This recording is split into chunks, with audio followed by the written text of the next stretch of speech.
A well-written speech can persuade an audience to do almost anything. And in Oprah Winfrey's instantly famous Golden Globe speech, she was able to inspire her audience to stand up and fight for truth and equality, not only in the entertainment industry, but throughout the nation and world. And she was able to do this so effectively through her orchestrated use of rhetoric. Rhetoric refers to the art of persuasive speaking and writing. There are always two parties involved in this process: the speaker, the party attempting to persuade, and the audience, the target of this persuasion. The speaker's entire goal is to bring the audience and the intent of their message together, but accomplishing this goal requires deliberate intent in their speech. Aristotle is credited with developing the foundational basics of rhetoric in his treatise, Rhetoric. Aristotle recorded what he believed to be the three distinct means of persuasion: ethos, pathos, and logos. Of the modes of persuasion furnished by the spoken word, there are three kinds. The first kind depends on the personal character of the speaker, the second on putting the audience into a certain frame of mind, the third on the proof, or apparent proof, provided by the words of the speech itself. Ethos appeals to the audience through character, pathos appeals to the audience through emotions, and logos appeals to the audience through logic and reason. But which is the most effective? In order to harness the correct technique of persuasion, the speaker must first know the target audience and the intent of their message. For Oprah Winfrey, her target audience had an extreme range. She was speaking to some of Hollywood's most elite inside the ballroom of the Beverly Hilton, a room brimming with tension and righteous anger, as men and women both donned black in support of the Me Too movement. But she knew that she was also speaking to the viewers at home, specifically mentioning the little girls who might be watching, just as she watched Sidney Poitier years ago. In 1982, Sidney received the Cecil Mille Award right here at the Golden Globes, and it is not lost on me that at this moment, there are some little girls watching as I become the first Black woman to be given the same award. With such a diverse audience, Oprah knew that she must cater the intent of her message to each specific group: those in power, who must fight for justice and truth, and those without power, who must cling to hope of a better future. And in order to effectively marry her message to the audience, she would need to employ each rhetorical technique of persuasion. First, ethos. When listening to a speech, an audience asks themselves, what does this person know about this topic? And why should I trust this person? And so the speaker must prove the credibility of their character.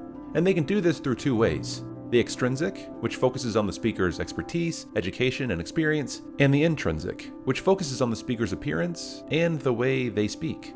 Oprah is dressed elegantly in a room full of Hollywood's elite, so by association, she too is considered elite. She is receiving the prestigious Cecil B. DeMille Award, which is awarded for outstanding contributions to the world of entertainment, and is the first Black woman to do so, framing her as a leader and powerful.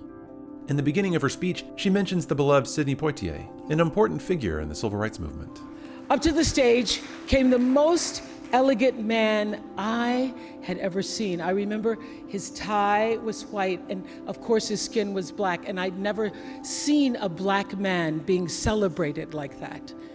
Notice the contrasting imagery that Oprah uses. Black tie events, usually reserved for only the white elite, were radically shifted as a Black man donning a white tie was finally receiving praise and prestige. And once Poitier's image has been established, Oprah then connects herself to him, as she now receives the same award he did many years ago. Oprah also shares her life and work experiences.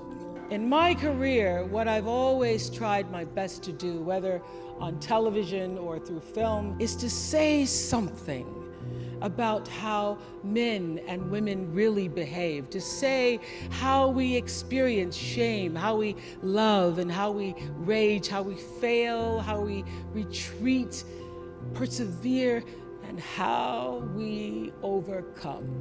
She uses the inclusive we, showing that she too has experienced trials and suffering in her life. And in her job, she's always strived to give the weary and downtrodden a voice in hopes of seeking healing and reconciliation in the world. Second, pathos. By utilizing pathos, the speaker is appealing to the audience's collective identity, self-interest, and emotions. With this technique, a speaker can move an audience to love, pity, fear, and anger through only their words. Oprah begins her speech with an anecdote describing her humble beginnings. In 1964, I was a little girl sitting on the linoleum floor of my mother's house in Milwaukee, watching Anne Bancroft present the Oscar for Best Actor at the 36th Academy Awards. And I have tried many times to explain what a moment like that means to a little girl, a kid watching from the cheap seats as my mom came through the door, bone-tired from cleaning other people's houses. Oprah instantly humanizes herself and makes herself relatable to an audience full of dreamers. She perfectly embodies the idea of the American dream, where anyone can become successful with enough hard work and dedication. Oprah then traverses the difficult landscape of the press and the current war on truth, a topic that instantly triggers passionate emotions. She uses emotionally charged words like truth and military diction in words like under siege, tyrants, and navigate, evoking the idea that this is indeed a war that must be fought, and the people who are going to fight this war are ordinary men and women. And I'm especially proud and inspired by all the women who have felt strong enough and empowered enough to speak up and share their personal stories.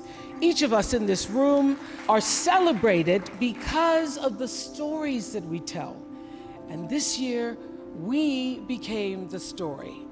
She brings the audience in directly with inclusive words like each of us and we. This is a rallying cry, stirring passion and dedication for every single person to stand up and participate in this global change. She repeats other rallying cries throughout her speech, such as "Their time is up" and "Me too." These are causes and phrases for people to get behind and embody. And with every person who comes forward to speak the truth and seek justice, there is hope for the future. The one quality all of them seem to share is an ability to maintain hope for a brighter morning, even during our darkest nights. Third, logos. With logos, the speaker attempts to persuade the audience by making logical claims and offering proof in support of that claim. This technique usually involves data and statistics in order to persuade, but I think Oprah purposely didn't bog down her acceptance speech with charts and graphs. The speech was meant to inspire, but Oprah still utilizes logos with the use of history. She cites specific years when Sidney Poitier won his Academy Award, and then later accepted the same award that Oprah is currently accepting. These are moments that affected her specifically, but then she lastly cites 1944, an experience that should affect all of us. In 1944, Reese Taylor was a young wife and a mother. She was just walking home from a church service she'd attended in Abbeville, Alabama, when she was abducted by 6 armed white men, raped and left blindfolded by the side of the road. But her story was reported to the NAACP, where a young worker by the name of Rosa Parks became the lead investigator on her case. And together, they sought justice. But justice wasn't an option in the era of Jim Crow. Oprah purposefully uses certain historical events and figures in order to elicit reactions from the audience. Rosa Parks and Jim Crow, which are allusions to racial injustices in the past. But Oprah then connects those events to the injustices that are still happening today. I just hope that Reese Taylor died knowing that her truth, like the truth of so many other women who were tormented in those years, and even now tormented, goes marching on. It was somewhere in Rosa Parks' heart almost 11 years later when she made the decision to stay seated on that bus in Montgomery. And it's here with every woman who chooses to say, "Me too."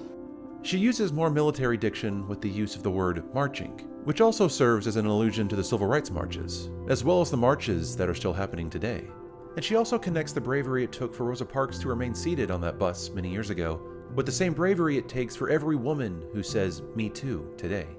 Oprah Winfrey's speech at the Golden Globes can be deemed as wildly successful because she was able to effectively employ ethos, pathos, and logos.